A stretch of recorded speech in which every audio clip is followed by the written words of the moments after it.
Good morning. It's a beautiful day here in Florida. We're so excited. We're in Dubois Park, and for the first time ever, we've been coming here for years. The Dubois home is actually open, so we're gonna go take a tour and see what it's like inside. Let's go.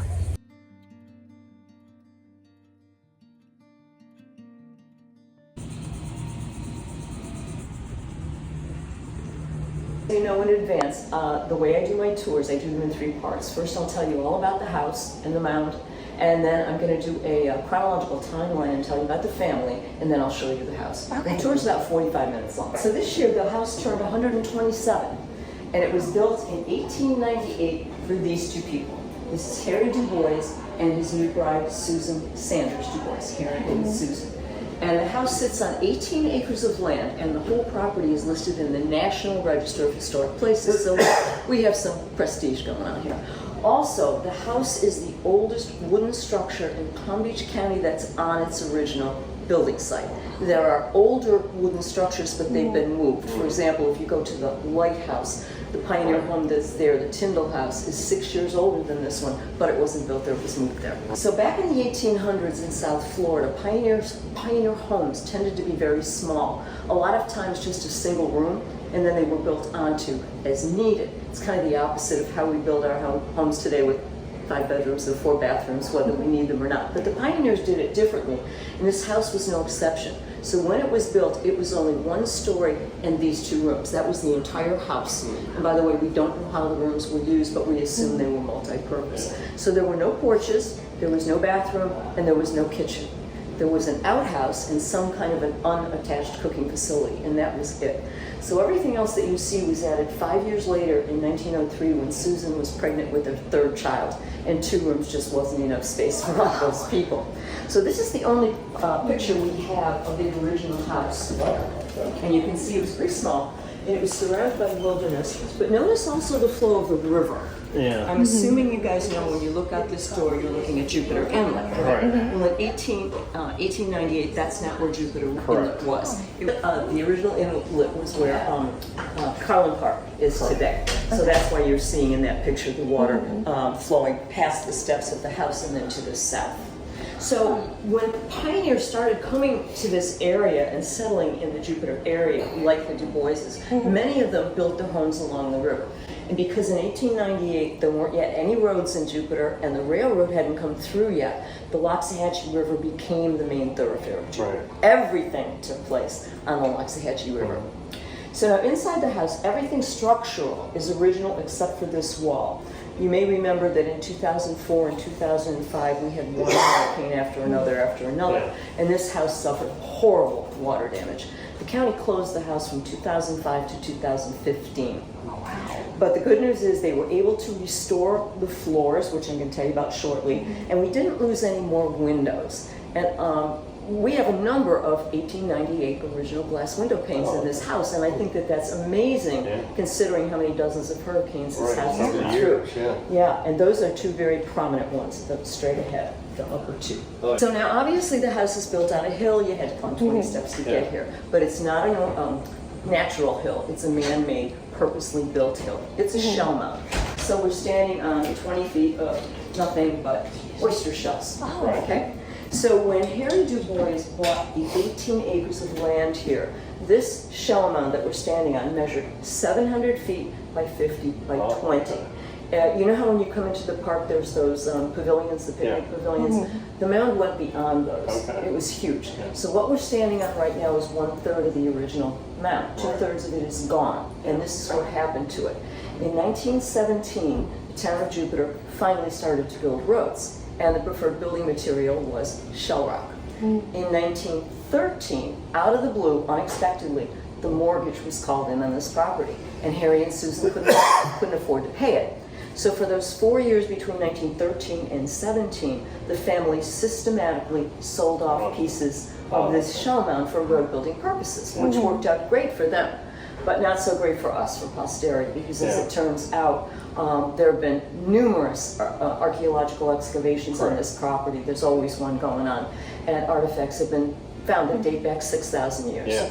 We like to give the perspective of the Egyptian pyramids going back 4,000 years. Yeah. So the civilization that built this Shoma, the Haga Indians, predated the Egyptians by 2,000 years. So what does that tell you about the value of this real estate that we're standing on? And the sad part about it is there's only a third of it left to explore. And even sadder is the rest of it we're driving our cars on. You're familiar with Lake Park? A little bit. It's about 12 miles south of here. Okay, yeah. One of their major roads is Silver Beach Road.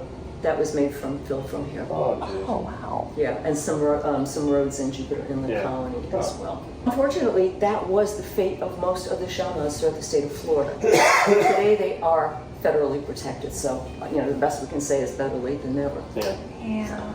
Nobody knew back then the value. So now I'm going to talk about the family, and I'm going to start my timeline with 1871. That's the year that Harry was born, and Harry was born in New Jersey. He was a very industrious, very enterprising guy. His first trip to Florida took place when he was only 16 years old, all by himself on a steamer. He came because he's adventurous for sure. He came because he had a cousin in the area, and the two of them got together and worked in the citrus groves in Titusville and Merritt Island, the area we now refer to as the Space Coast. Harry did go back north off-season a couple of times, and he had a job working in a foundry in Manhattan, New York. And he realized pretty quickly that neither the job nor the climate suited him anymore. So he came back to Florida permanently as a very young man. Now, obviously, he's got to make a living for himself. And everything I've read about him indicates that he was evidently a very skilled sailor, which would explain why he bought himself a 40-foot sailboat. That's a big boat. And he became a commercial fisherman. He was also able to use the boat to do odd jobs at the lighthouse. And his timing was good, and you're going to hear me say that a lot. Henry Flagler was in Palm Beach building his Royal Poinciana Hotel, which at that time was the largest wooden structure in America, if not in the world. And Harry was able to use his boat to transport building supplies to Flagler. And on top of all that, Harry had a government job. He was a member of an elite group of 6 to 8 young men who formed the Jupiter Inlet life-saving station. Captain Charles Carlin, the man that Carlin Park is named after. So I have some pictures I'm going to show you. The life-saving station. It was a huge 2-story building completely made out of wood. Wow. Are you familiar with Carlin Park at all? Yes. Okay, you know the blue building that's been empty there that was the restaurant? Oh, yeah. Yeah. That's where this was. Okay. And if you go by there, there's some metal historic markers like we have down below here. And one of them mentions that it was the site of this, and the other one lists the names of the lifesavers. So Harry Dubois' name is there. And in this picture, the guys in white were the lifesavers. Harry Dubois, very tall and thin, always with the bushy mustache. Captain Carlin, and I'm going to mention this guy shortly. That's Captain Carlin's second son, Charlie Jr. And I also want you to notice how the ladies dressed for a day at the beach. Not a string bikini inside. Now it's 1876, and that's the year that Susan was born. And she was born in Kansas, and she was a school teacher, and she was a very strong, very gutsy lady. At the age of 20, she and a younger sister got on a train in Kansas all by themselves and came all the way to Florida because their dad and their brother had settled in the West Palm Beach area. So the two young ladies moved in with their dad while Susan applied for a teaching position. She was hired in Jupiter, so she moved here into a boarding house, which just coincidentally happened to be the Carlin House Hotel. It was Captain Carlin's home that his wife Mary ran as a boarding house, and it later became the first luxury hotel in Jupiter. And it looked like this when it was a boarding house. And you can tell right away it followed the same pattern as this one. It probably started out as one story, and then it was added onto as needed. So now it's 1898. Harry's working multiple jobs out on the water. Susan is doing her thing in the one-room schoolhouse. How did they meet? Well, Charlie and Harry were very good friends. Charlie had the reputation of being quite the ladies' man. He had lots of girlfriends, and Harry didn't have any. So Charlie decided to do something about it. He arranged a blind date between his buddy Harry and the cute new school teacher in town, Susan. Now, the year is 1898. Try to picture Jupiter, Florida in 1898. It's almost the turn of the century. So if you were to visit any major city in the United States, you wouldn't give a second thought to amenities. You know you would have streets and street lights, electricity, telephones, indoor plumbing. Jupiter, Florida didn't even have a road yet, let alone any amenities. So where are you going to go on a date? There's nothing to do here and nothing to see except the lighthouse. So the two guys and their two dates, who would have been dressed just like that, got into a rowboat and they paddled out to the lighthouse. It's pitch dark. Once they got there, somehow those young ladies dressed like that, were able to climb the 34 steps to the base of the lighthouse and the 105 to the top. And when they got to the top, Harry saw his date's face clearly for the first time, and it was love at first sight. So he courted Susan for 7 months. He proposed to her at the top of the lighthouse. It doesn't get much more romantic than that. And they married on September 15th, 1898. Now back to Harry. I told you he was industrious. When he wasn't working one of his multiple jobs on the water, he was farming. He owned 20 acres of land on the inland waterway, and he farmed pineapples and bananas. I don't know if you're aware of it or not, but back then, the major cash crop of Florida was not oranges, it was pineapples. Today, not at all. And if you looked at a map of the east coast of Florida, Jupiter was the hub of that industry. But for whatever reason, Harry didn't think that his property was suitable for building a home for himself and his future bride. So he came right out and asked her, Susie, he called her Susie, where would you like to live when we get married? And she says something to the effect of, I'd really like to live on a hill overlooking the water. And as we all know, there are no hills in Florida. Right. So anyway, Harry luckily had seen this shell mound in his travels, so he was able to sell the pineapple plantation and take out a loan from his parents in New Jersey and buy the 18 acres that are here and build that little tiny house for himself and Susan. So now it's 1899. Harry and Susan are married. They're living in these two little tiny rooms, and as you would anticipate, the babies started coming right away. So from 1899 to 1904, they had 4 kids, all born right here in this house. John, Henry, Anna, and Neil, 3 boys and a girl. Now keep in mind, this was a pioneer family, so they were completely self-reliant and self-sufficient. Their major source of income was fishing. Their major dietary source was fish. They hunted, they trapped, they grew all their own fruits and vegetables, and with Susan's earnings as a school teacher, they were able to buy a cow and chickens and ducks. Now put that all together and add to it everything Harry's doing out on the water. This is a busy family. They're working all the time. Well, in 1910, Harry made them busier. He put in actual business on this property, complete with a letterhead. He became a certified beekeeper. 1920s, Harry had between 600 and 800 colonies of bees. Oh, wow. That's a lot of bees. But it's also a lot of lumber, because you have to keep the hives in those great big wooden hive boxes. Where do you get that amount of lumber? Well, Harry's timing was good. Again, the government decommissioned the life-saving station. Oh, okay. So for $125, Harry bought it. And he used the lumber, among other things, to build his hive boxes. So what he would do is he put the bees on his boat, and he would sail as far north as Hope Sound and as far south as Deerfield Beach. That's a lot of territory.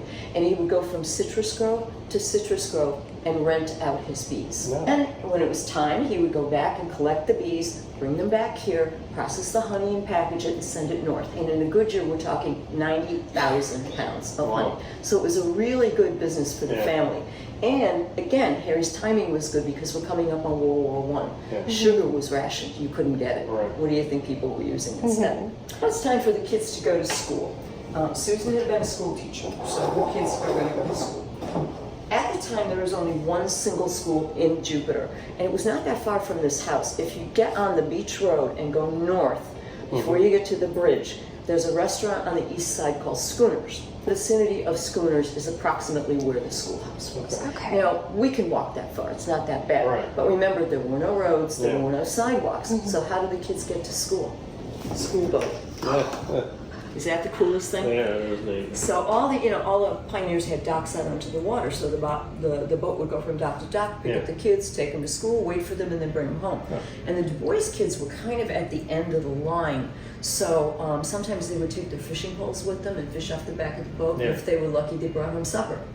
Now the only issue with the school was it did not have a high school. So if you wanted or needed a diploma, you had to go to West Palm. Now, we can get in our cars and be in West Palm in 40 minutes or so, but again, there were no roads, so commuting was not an option for these kids. But remember who lived in West Palm? Susan's father. So two of the boys, Henry and Neil, were able to board with their grandfather for 2 years and earn their diplomas. The oldest son, John, opted not to. He felt that being the oldest, it was his responsibility to be here to help out his parents with everything that's going on this property. The kids are done with school, they're coming of age, and Harry and Susan tell their 4 kids, when you get married, we'd like you to build your homes on this property. Well, of the 4 kids, of course, the rebel of the group was the daughter, Anna. She was quite the character. And she basically said, you know, thanks, but I can't spend the rest of my life with my 3 brothers. So she took off for Tallahassee, and she went to college there on what she told everybody was honey money, which was probably true. She graduated, she married, and she and her husband Fred moved to Lake Park, which back then was called Kelsey City. Wow. And Anna became their first and longtime postmaster. And I purposely didn't say postmistress if that tells you anything about her character. Very strong lady. So now it's 1924. Harry dies. He is only 53 years old. So it's up to the boys to take over everything that's going on this property. So logically, they each took what they were best at. John took over the fishing, Henry took over the agriculture, and Neil took over the bees. More specifically, in 1926, on that side of the property, John and his wife Bessie built a huge fishing camp. And in 1929, they put a restaurant on this property, and it was extremely popular. People would come from West Palm to go to this restaurant. And the restaurant lasted until 1942, when it was forced to close because of the war. During World War II, as I'm sure you know, there were German U-boats patrolling the whole East Coast, so the government instituted blackout restrictions and curfews and fuel rationing, all of which made it impossible for the restaurant to stay open. The second son, Henry, made a very good living for himself and his family, growing and transporting, of all things, ferns, Mimosa ferns. Ferns were very popular back then as decorations and bouquets and so on, and they grow like weeds down here. Jupiter was known for what they called ferneries back then. The youngest son, Neil, was very influential in promoting the production of honey as an industry in Palm Beach County, which it still is today. Go to Publix, any Publix, take a jar of honey off the shelf, and that's the product of Palm Beach County. So now it's 1925. The only ones living in this great big house are Susan and the youngest son, Neil. The others have built their homes and started their families. So Susan makes the decision to leave and to move in with her dad so she can take care of him. And this is a picture of her, Susan, and her dad, taken somewhere between 1925 when she moved in with him and his death in 1934. And you can see how much the fashions have changed. She's actually showing her ankles in that picture. So 1926 is the start of the Great Depression in the South. Most people, if you say Great Depression, they're going to say 1929, the stock market crash. But keep in mind that in 1926 and 1928, there were 2 massively destructive hurricanes in this area. Property values tanked, the whole economy tanked, and the depression started a lot earlier here than it did in the north. So you've got 3 families living on this property with no income, and you've got this great big house sitting here empty. What's the logical thing to do? Rent the house. So from 1925 till the 1950s, this house was occupied only by renters. After 1925, no Duboises lived in this house again. On the property, yes, but not in the house. And there were some notable people that lived here, and this was probably the most notable. This is Charles and Evangeline Andrews. They were a wealthy couple who wintered in this house from 1937 to 1941. Charles was a retired professor from Yale University, and both of them were historic researchers. At some point while they were here, they had a visit from a former student of Charles's who was now a historian. And as a gift to the couple, he brought them a copy of a diary supposedly written by a man named Jonathan Dickinson. If you believe the story, Dickinson was a Quaker merchant who in 1696 shipwrecked somewhere between Jupiter and Hope Sound. He was supposedly en route from his property in Jamaica with a load of rum. He was headed to Philadelphia with a fleet of ships, and his ship got separated from the fleet because of some kind of a storm, possibly a hurricane, and the ship went down. Miraculously, everybody survived, and only to get off the boat and be greeted by the local Native Americans, the Hobe Indians, who were not friendly. And the first thing they did to these devoutly religious Quakers was took all their clothes away. And the second thing was they starved them and tortured them. for day after day. So it was a gruesome story. Well, this couple thought it was, pretty amazing that if it did indeed take place, it took place kind of right here. So they decided to take that diary and make it into a book. It took 7 years. Charles died before it could be published, but Evangeline got it published through Yale University Press in 1945, and it is still in publication today. And this is our copy of the book. It's pretty beat up, but this is the book. It's still in publication today. Oh, okay. And I had kind of an interesting experience. A couple of months ago, I went to a lecture given by a man named Jason Daniels, young guy. 10 years ago, Jason did he was doing his doctoral thesis on the Dickinson story. He was in Philadelphia. And he was working in a library, and he literally encountered this document of 111 handwritten pages that it was just literally buried, and it was about this story. So he took that document and he incorporated it into his thesis, and he rewrote the book, and it was just published last year. So this is the new version. You can see it's quite a bit bigger, quite a bit thicker, quite a bit more information about this incident. Now the year is 1954, and Susan sells the house. Not the property, just the house, to a family from New Jersey. And after that, we don't know who lived here, but the house went into terrible disrepair. Then in 1971, Palm Beach County started to build its park system. I don't know if you're aware of it or not, but there are currently 110 county parks in Palm Beach County, and most of them, like Dubois, are free. It's an amazing system.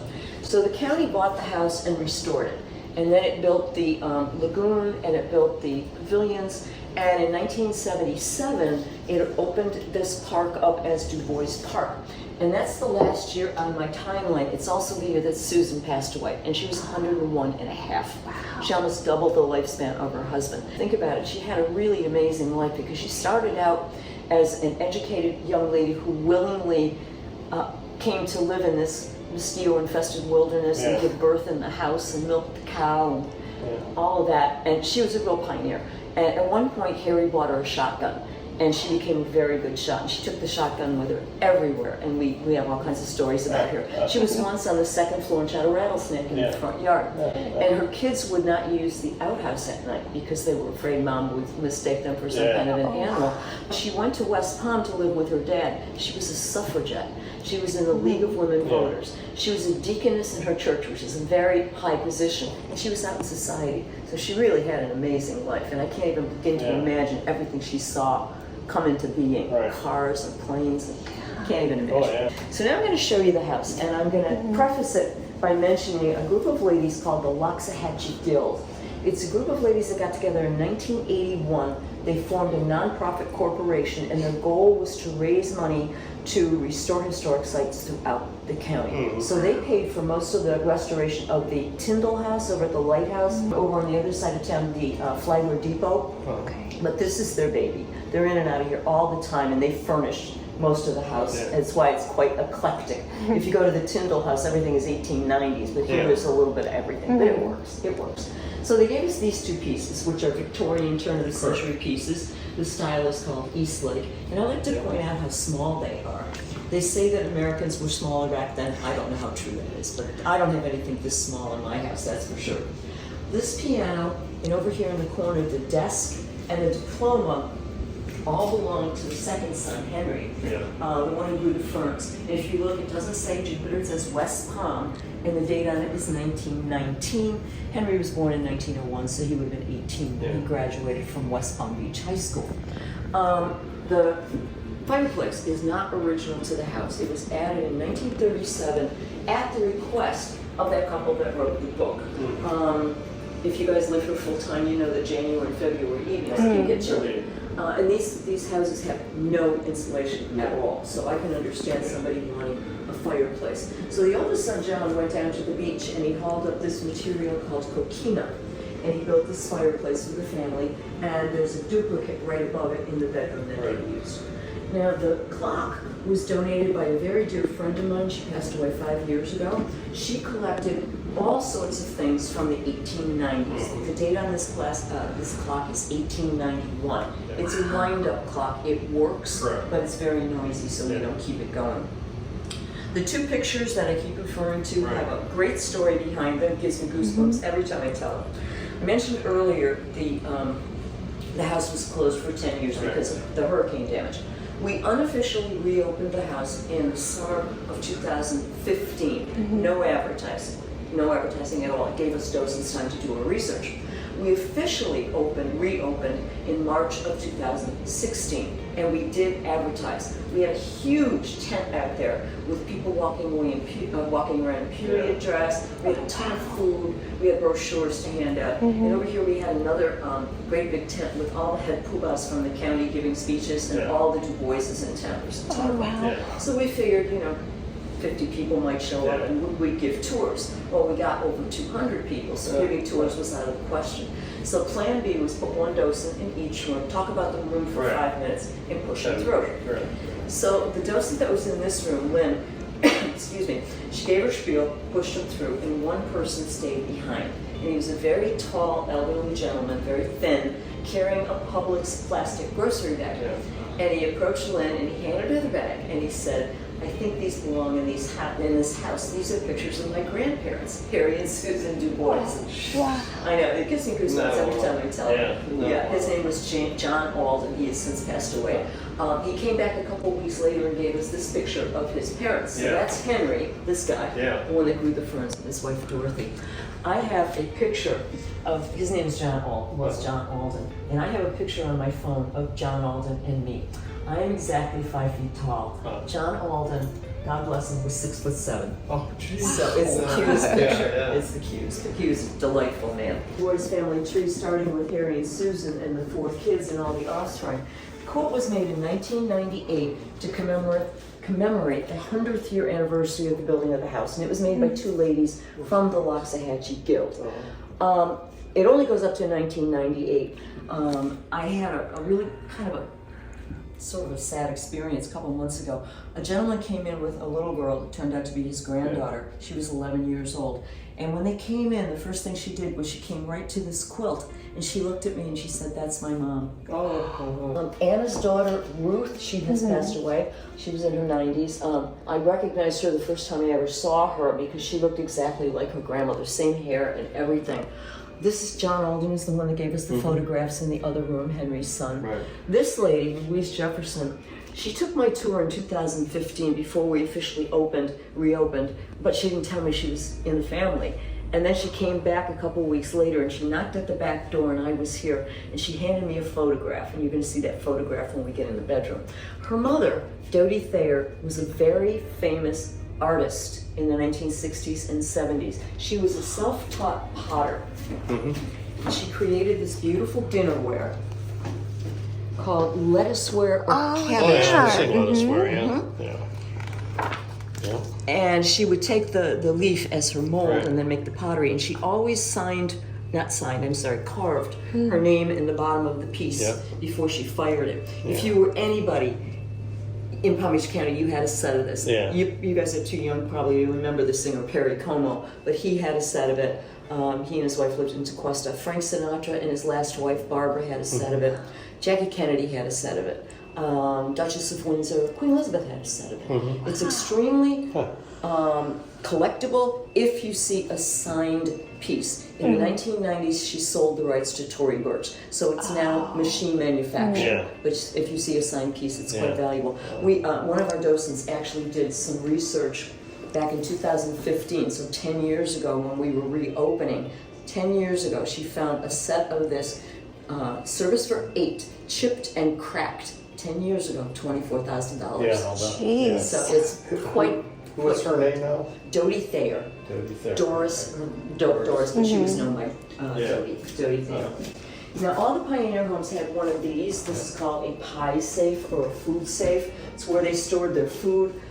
Bugs couldn't get in, and there was always space underneath where they would put containers of stinky kerosene to repel anything that might come through the windows.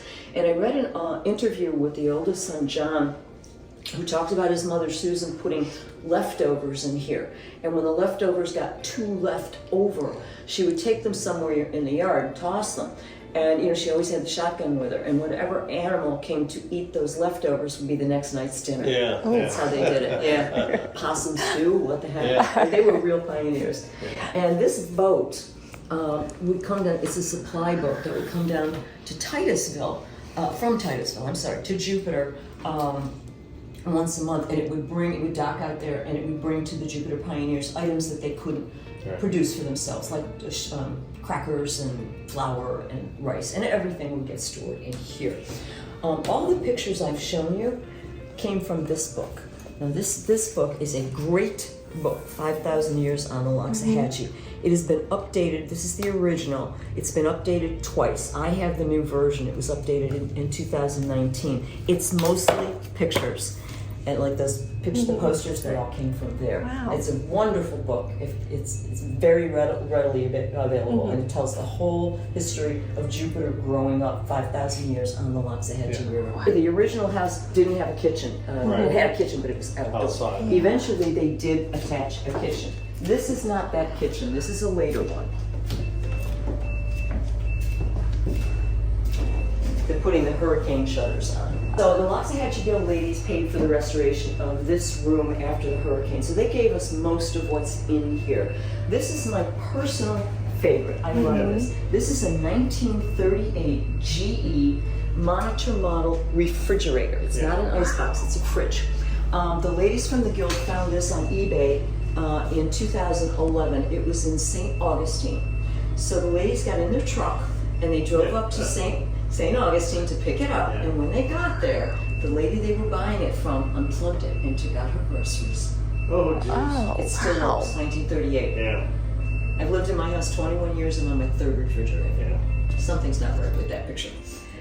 Now, if you look around, you notice that there's no cabinets, there's no countertops, because they really hadn't come into being yet. So a lot of the pioneer ladies had one of these. It's called a Hoosier, made in Indiana. This was their work surface, and there was a bin for flour, a bin for sugar, and it's on casters, so you could easily move it anywhere you wanted to. This is a 1937 propane stove, very beautiful. If you look around, there's some very odd-looking kitchen utensils. They were donated by my friend who donated the clock. She also gave us this, which is very unusual. It's from the 1890s. It's a butter churner. Most butter churners that you see are vertical. This is a very unusual one from the 1890s. The house had running water from day one because the family collected rainwater in 2 gigantic cisterns, and then they used a hand pump. But they didn't put electricity in this house until 1919, so they went 21 years using smelly old kerosene. The table is quite old. It's from the 1850s. It's called a tilt-top table. It's got that mechanism underneath that lets you pick the top up and you can push it against the wall to save space. From a cottage in Newport, Rhode Island, turn of the century. If you look at that piece of furniture in the corner, it did 2 things at the same time. Yep. The real space saver. Party and Now, I mentioned at the beginning of the tour that I would tell you about the floors. All the floors in this house are Dade County pine. Do you know anything about that? No. Okay, you know that pine is typically a soft wood. Correct. Dade County pine is the exception to the rule. This wood is so hard, you can't put a nail in it. You want to put a nail in it, you have to drill the hole first. Right. It's also termite resistant and warp resistant. So consequently, all the pioneers in the southern United States built their houses out of it, not just Florida, Tennessee, Georgia, and so on. Well, they used it up. It's gone. And in 1992, Hurricane Andrew went through Dade County and took down every tree. Right. So the only place you can find this wood is in old buildings. Well, when this room and the next room were being restored after the hurricanes, both of them had been covered by some renter, covered by linoleum. So when the linoleum was taken up, they found that the glue underneath contained asbestos. So the wooden floors underneath were ruined. Well, the Loxahatchee Guild ladies knew of a lumber salvaging company somewhere in the state of Connecticut. So they contacted the company went looking for this lumber, and they found this batch on the walls of a recently closed bank somewhere in the state of Connecticut. Wow. So the company bought the lot of it and brought it down to Florida. Now they're faced with how do we cut it to match the rest of the house, because you cannot use conventional tools on this wood. So they actually had to create their own tools out of metal to be able to cut the wood so it exactly matches the rest of the house. Whole house is Dade County pine, but this room, the floor here and the floor in the next room are not original. The right where the sidewalk starts. Yep, okay. Up until a couple of years ago, there was a building there. And that building was the oldest wooden structure in the county. It was Harry Dubois's pineapple packing plant that he had on his other property that he sold to buy this property. When he bought this property, he put that building on a raft and he floated it here. And he put it approximately where you see that sidewalk start. And he lived in it while this building was being built. Unfortunately, he put it right in the floodplain. So the bottom rotted out. Well, the county decided to move it 35 feet up the incline, get it out of the floodplain, put a new foundation on it, and then make it into a museum or something. Well, in Florida, there's a law that says if you want to do anything on a historic site, you have to first have the site cleared by an archaeologist. And we in Palm Beach County are very lucky. We have a county archaeologist. His name is Chris Davenport. So a few summers ago, in August, in this heat, Chris and his crew were out there clearing the land to make way for moving that building up the incline. Well, in the meantime, the county took a closer look at that building and realized it wasn't salvageable. Between the water damage and the insect damage, they couldn't save a single board. So now what you see there, that building is a facsimile. It's not even a reproduction. It doesn't really look exactly like the other building did. Plus, it's got hurricane impact windows, and you can see it's ADA compliant and so on. And it's been sitting there empty for 2 years because the county can't decide what it wants to do with it. And there it sits. Oh well. So here. These are some of the artifacts. Yes. So this picture shows you. Here's the house, and we know this picture was taken after 1903 because the second story is on. There's the stairs, and that's the original flow of the Loxahatchee. But I want you to see how big the mound was compared to what it is today. Isn't that amazing? And this picture, that red boomerang, is the original 700-foot mound, and I'm just going to use a smaller version here. So here's the house. That's the original mound, and that's all that's left. And the rest was made into roads. And this picture shows you the oldest son, John. He was 17 in this picture.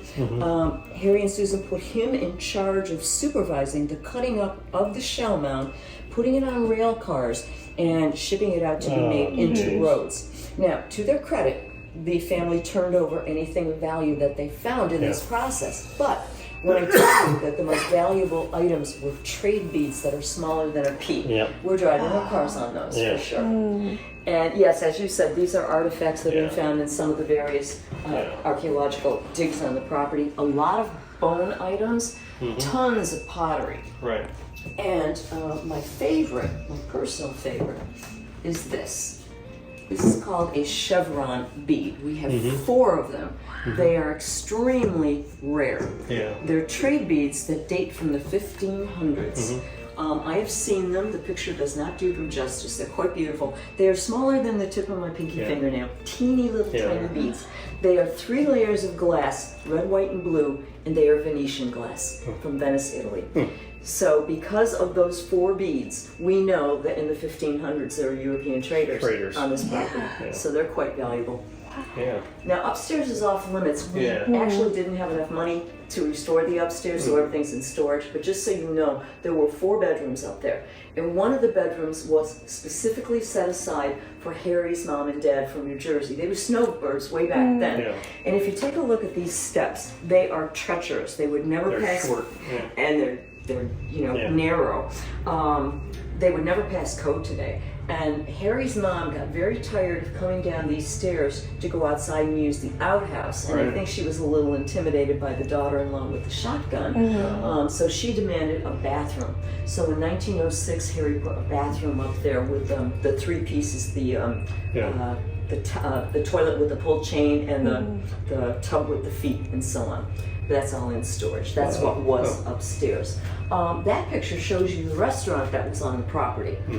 And we were able to find the menu from it. I won't read it all to you, but I am going to read you one thing. This is from the 1930s. It was called the Jupiter Inlet Inn at Dubois Fishing Park. And this is their fish lunch.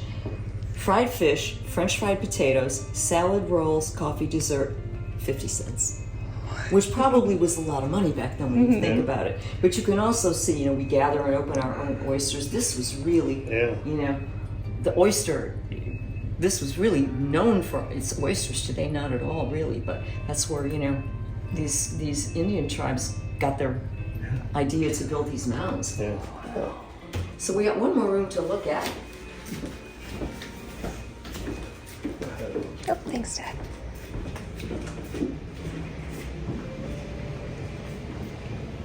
Now this bed has no significance whatsoever, it's just an old bed. When we had all those hurricanes in a row in 2004 and 5, everything was taken out of this house and put into storage at the lighthouse. 10 years later, when we reopened in the summer of 2015, we didn't get everything back. And one of the things that disappeared was Harry and Susan's bed. They had what was called a rope bed. It would have looked like this. Yeah. It would have been a wooden frame with slits all the way around it, and you would get heavy rope and you would thread it both ways and then put your mattress on top. And if it started to sink, you would have a peg that you would be able to tighten the ropes with, and that's where we got the expression sleep tight. Useless trivia. You probably didn't pay attention to the fact that there's no closets in this house except this one that we put in. That's our air conditioning unit. And there were a couple of reasons why Pioneer Homes didn't have closets. Number one, did they really need them? Did they really have that many clothes? But number two, back then, any room with a door on it was taxed. So instead of building closets, they made do with trunks and armoires instead. These are pieces of wedding dresses that came from a shop in Palm Beach, and the hat did as well. Up on top of the armoire, what looks like a hat box is actually a container for knitting needles. All the Pioneer ladies had a Singer sewing machine with a treadle, no electricity involved. If you do crossword puzzles, this is called a ewer, that's how they washed up, and a chamber pot. Do you guys know what a chamber pot is? I'm assuming like a restroom type of situation. It's a toilet. Yeah. Yes, exactly so. I asked because I've been doing this tour for 10 years, and I stupidly, for no reason, but stupidly, assumed everybody knew what one of those was. Oh. But several months ago, I had a tour, big tour, and as they were coming into this room, one of the women pointed to it and said, "Oh, what a lovely soup bowl." Oh, yeah. So I was like, oh, Yeah. they don't all know what a chamber pot is, but yes. So I asked now. Yeah. Kids, I would expect not to know what it was. But I bet the people said it's a spittoon also. That's true. Oh. Yeah. I didn't even think of that. Yep, that's true. Well, I'm going to end my tour with the photograph that I mentioned in the dining room. It's a copy of the wedding picture of Harry and Susan. As you can see, it's in very bad shape. We just can't make the decision whether to chance getting it, restored or just leave it the way it is. But there's a story behind it. One of the granddaughters told us.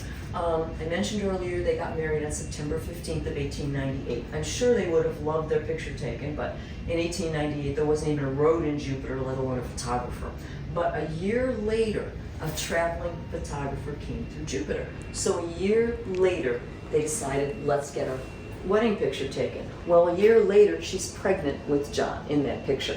That's why Harry's in front of her. That's something you never do in a wedding picture, is put the groom in front of the bride. Yeah. And they also gave her that prop of the flowers to hold strategically. So I hope you enjoyed the tour. Well, thank you very much. Yes, Very thank you so interesting. much. It was Yeah, very interesting. If you interesting. have any So we just finished the tour. It was about 40 minutes, donation only, and I've got to say it was very impressive. We learned so much about the history of this area. What did you think, Dad? Oh, I really enjoyed it. Very interesting. Yeah, the volunteers were amazing, super knowledgeable, highly recommended if you're in the area. Just check ahead of time because, again, they're not always open for tours, but if you can catch one, it's amazing.